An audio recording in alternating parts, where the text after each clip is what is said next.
En esta presentación nos referiremos al diseño de actividades de escritura en una secuencia didáctica. En primer lugar, tendremos en cuenta algunas ideas eje, es decir, algunos principios que guían nuestra tarea. La primera idea es que los niños pueden participar de actividades de escritura, aun cuando todavía no lean ni escriban convencionalmente.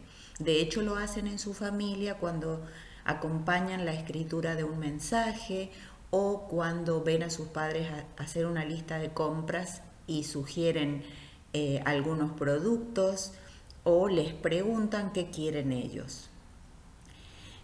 En segundo lugar, otra idea eje es que la docente, el docente, es el guía que realiza la mediación del proceso de escritura. Es la persona que pone el cuerpo para la escritura, pero a partir de las ideas que ofrecen los niños, porque los auténticos productores del texto son las niñas y los niños que participan de la actividad. Por eso, la participación en actividades de escritura mejora, perfecciona las competencias para producir textos. ¿Cómo organizar en el aula a los estudiantes para la actividad de escritura? En primer lugar, los estudiantes se deberían organizar en el grupo clase, es decir, todos los chicos que participan de una clase deberían participar a la vez de la actividad de escritura, porque están incorporando, construyendo el modo en que la escritura se concreta, de manera tal que todo el grupo puede participar, aportar ideas, dictar a la docente, en fin, todas las actividades que involucra la escritura. También es posible, una vez que los chicos ya han participado de actividades colectivas en el aula, organizarlos en dos grandes grupos cuando la docente tiene un docente o una docente auxiliar que lo acompaña en su trabajo en primer grado, por ejemplo. En ese caso se pueden organizar dos grandes grupos que producen un texto, un grupo para que lea el otro o cosas por el estilo. En ese caso pueden participar con una docente auxiliar que acompañe a un grupo y la docente del aula que acompañe a otro grupo. Una vez que los niños ya han participado tanto de actividades de producción colectiva en la clase como de actividades de producción en grandes grupos, pueden hacerse, en el caso de que los niños hayan adquirido ciertas habilidades, ciertas competencias, actividades en las que los niños participan en pequeños grupos, en díadas, es decir, en parejas de a dos o en grupos pequeños de 3 o de 4 integrantes. ¿Cuáles son las estrategias cognitivas de escritura que podemos sintetizar a partir de todos los aportes de la psicolingüística? Hay muchos modelos de escritura y de procesos mentales que hacemos cuando producimos un escrito. Sin embargo, en los diseños curriculares generalmente se simplifican en tres momentos que podemos llamar, en este caso, planificación, textualización y revisión. Este proceso no se agota en una sola instancia, sino que puede ser recursivo en el sentido de que una vez finalizada la revisión de un texto puede reiniciarse y volver a planificar la reformulación, textualizarlo nuevamente y revisarlo. Todos los que escribimos sabemos que se pueden escribir varios borradores del mismo texto. Los niños tienen que participar entonces en actividades de planificación para comprender que antes de escribir un texto, los mejores escritores piensan lo que van a escribir, para quién lo van a destinar. De acuerdo con la clase de texto, podemos hacer diferentes planes. Por ejemplo, si los chicos van a escribir un relato, nosotros podemos pensar qué personajes van a participar en esa historia, qué lugares, qué ambiente se va a crear, cuáles van a ser los hechos, los sucesos, con su complicación, con su resolución, cuál va a ser la resolución final de la historia. Todo eso forma parte de la generación de ideas. Luego, el proceso concreto de textualización, cuando todas esas ideas se ponen en la escritura, es el proceso en que los niños dictan el texto al docente. Entonces las niñas y los niños hacen sus aportes y van concretándose ese texto. Luego ese texto puede ser revisado de manera que la docente lee el texto a los niños y una vez que lee el texto producido, los niños aportan ideas para reformular, corregir y llegar de ese modo a la versión final. Y como dije al principio, este proceso puede reiniciarse varias veces. Concretamente en la planificación, nosotros podemos hacer la mediación a partir de preguntas. En primer lugar, es importante tener en cuenta a quién está destinado este texto, para quién vamos a escribir. Un destinatario auténtico es el mejor incentivo para hacer un buen texto. Entonces, ¿qué vamos a escribir? ¿Cómo haremos para hacer llegar nuestro texto a ese lector previsto o a los lectores previstos? ¿Qué personajes, lugares, ambiente vamos a inventar?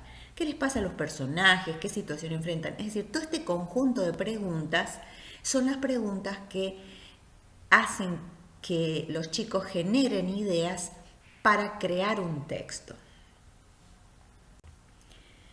Los materiales que podemos usar para planificar dependen de lo que queremos escribir, pero nosotros podemos tener cajas de materiales que nos sirven para planificar un texto. Por ejemplo, en este caso, fíjense en la imagen aparece un pequeño robot. Este robot tenía otra función, pero también podemos decir que este robot va a ser el personaje de nuestra historia. Podemos sacar un determinado personaje, podemos tener muñecos, podemos tener maquetas, podemos crear con los niños una maqueta de un bosque fantástico en el que van a ocurrir las cosas, de un bosque mágico en el que van a ocurrir los hechos. Podemos tener cubos o dados con lugares, con personajes, con situaciones, con objetos mágicos que van a utilizarse en ese mundo que vamos a inventar. Es decir, los materiales que a veces pueden ser elegidos al azar de una caja pueden ayudarnos a crear lo que Gianni Rodari llamaba binomios fantásticos, es decir, objetos que nunca estarían unidos, pero que podemos imaginar juntos e inventar una historia. Por ejemplo, podríamos imaginar una historia del hombre araña perdido en un bosque mágico. Y entonces ese ambiente de ciudad al que el hombre araña está acostumbrado va a transformar la historia. Entonces esos materiales entonces nos van a permitir disparar la imaginación nuestra y de los niños para crear una historia, por ejemplo. La textualización es un momento importantísimo para que los niños, además de ver cómo se pone en acción un texto, cómo se pone en palabras un texto, puedan ver cuáles son las convenciones de la escritura. Por ejemplo, que escribimos de izquierda a derecha, de arriba hacia abajo, pero a la vez los niños son los que van inventando la historia, la docente la pone en página. Un buen recurso para poner en página un texto es tener un rotafolio o un conjunto de papeles, afiche, que nosotros podamos guardar, porque no siempre el proceso de escritura termina en la clase de hoy. El proceso puede seguir en otras clases, de manera que guardamos nuestra producción y la revisamos o la miramos en otro momento, o la completamos en otro momento. Entonces, para este proceso de textualización, de puesta en la escritura de lo que pensamos, también hay preguntas de mediación. La docente pregunta, ¿desde dónde escribo? ¿Cómo empiezo a contar la historia?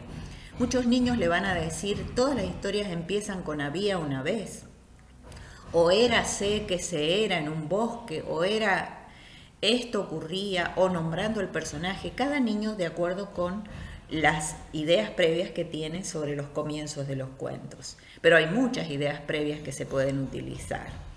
Después podemos nombrar al personaje, ubicarlo en un determinado marco narrativo, empezar a indagar qué le pasó. Y todas estas preguntas van a servir para que los niños vayan construyendo la historia y el docente la vaya poniendo en página. Una vez que la historia está pasamos al momento de revisión. Entonces, una vez que la historia ya está escrita, comenzamos a hacer revisión. En ese caso, la docente también con preguntas va a guiar la mente de los niños, la reflexión de los niños a ese texto ya producido. y al leerlo van a surgir algunas cuestiones. Por ejemplo, en este que dice, el oso entonces encontró una capa mágica, entonces se la puso, entonces empezó a volar, y el oso entonces se puso y salvó y el oso entonces. Cuando lo escuchamos, la docente puede ir marcando esos momentos en que la historia no tiene cohesión, en que se ha repetido mucho el nombre del personaje o un determinado conector, y los niños lo van a percibir y van a empezar a proponer ideas para mejorar esa historia. Porque la pregunta que podemos hacer es si se entiende esta historia, qué repeticiones se pueden corregir, cómo se puede cambiar, cómo empieza la oración, dónde termina, si hay un mayúscula y punto, en este caso no, pero se puede decir, hay una oración tan larga, se puede leer todo de corrido, cómo podemos relacionar lo que estamos diciendo y hacer signos en el medio para que hagamos una pausa y se pueda comprender mejor la historia. Entonces ahí los niños van a empezar a comprender el valor de signos de puntuación, el valor de conectores, por ejemplo, y el valor de la sustitución en el caso de la cohesión. También es posible que, aunque en este caso la docente ha escrito sin errores de ortografía, no voluntariamente, pero se haya incorporado un error, entonces los niños también pueden entender si falta una S, si falta un elemento en la palabra, si la palabra está incompleta, de manera que también se pueda corregir ortografía en los textos. Bien, este es entonces el momento final del texto cuando se escribe la nueva versión, pero como dije, estos procesos son recursivos y participar en estos procesos va a permitir que los niños desarrollen una importante competencia en cuanto a la producción de textos, aun cuando es posible que estos niños todavía no sepan leer ni escribir convencionalmente.